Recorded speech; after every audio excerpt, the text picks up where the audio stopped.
Hi, my name is Jan Yan. I'm part of the Windows Server security team. Today, I will introduce another security feature in Windows Server 2016, which is called Device Guard.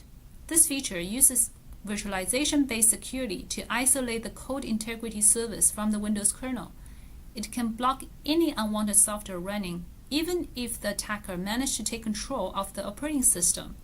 In a nutshell, you can choose exactly what's allowed to run in your environment. So in this demo, I'm going to show you how you can leverage code integrity policy to protect your environment. This is a Windows Server 2016 VM. I want to create the code integrity policy such that only trusted publisher signed software can run on the server.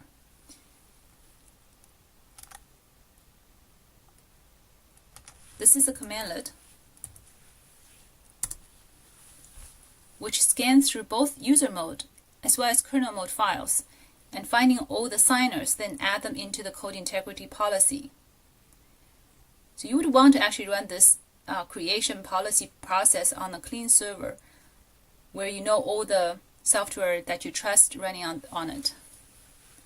So this actually runs for about 20 minutes, so I'm going to stop here.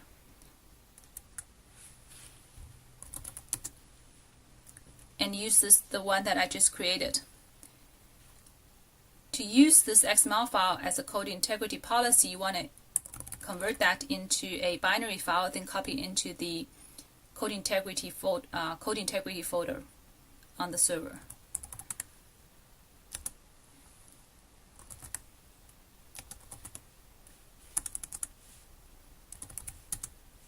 So first getting into a binary file, and then copy into the correct location.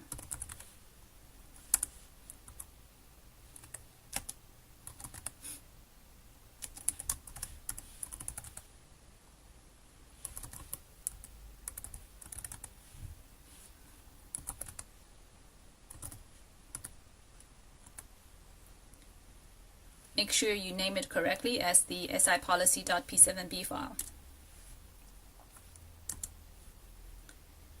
And now reboot the machine. The code integrity policy will be in action.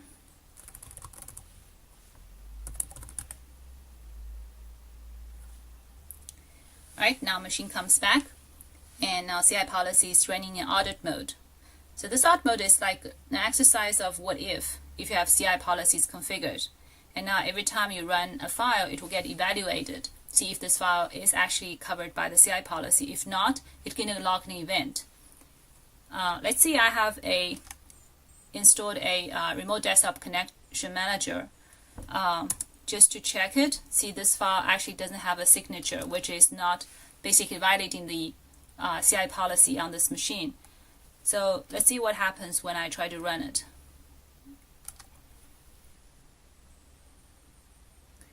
So it started. However, if you look at the event log,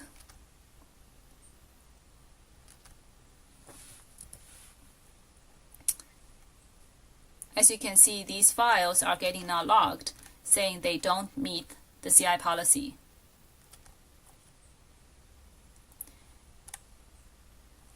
So if you go through each event log periodically, and you can tell if the CI policy is adequate to cover all the files on your machine or not. And I'd like to show you a cool way of looking at a number of machines, which is using the OMS, Operational Management Suite. So this is the OMS portal page. Come to the settings.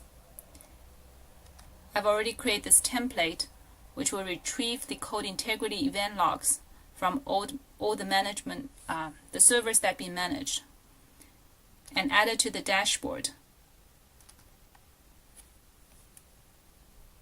And from this simple view here, you will see all the files that violating the CI policies from the servers that's been managed here.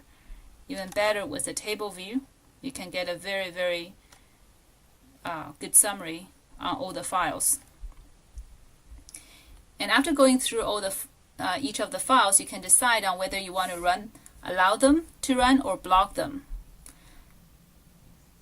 Once you want to lock down the server, simply go to that server, and then we can change the code integrity policy from audit mode to the enforcement mode. Now let's come to the server to run this command to change the policy from the audit mode to enforcement mode. Again, don't forget to convert this into the binary file and place into the right place.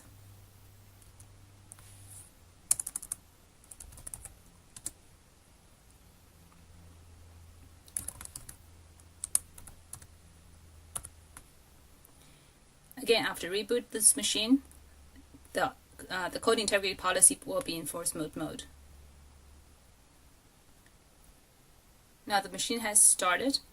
Let's see what happens if we want to try to run a file that's not covered by the CI policy. Now it cannot be executed. In the previous demo, I showed you how to define CI policy with the trusted publisher. In this demo, I want to show you how you can even go further to lock down a server by defining the list of files to run on it. For example, on a Hyper-V host, you don't want to run any additional software on the host itself. So now you can create a CI policy using the File Publisher option.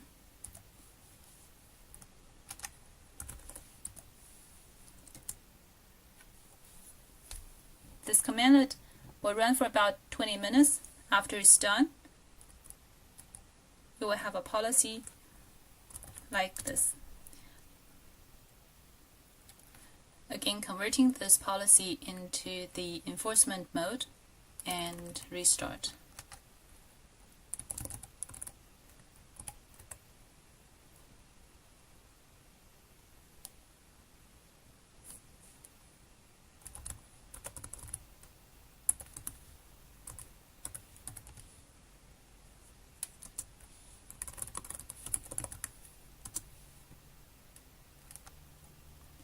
Now the server is running enforcement mode with file list. So let's see what happens when we try to run something that's not covered by the CI policy. You can see it's getting blocked. So in the last few minutes, I've shown you how powerful Device Guard can be to protect your value asset on Windows Server 2016. For more information, you can find from the link on the screen here. Thank you.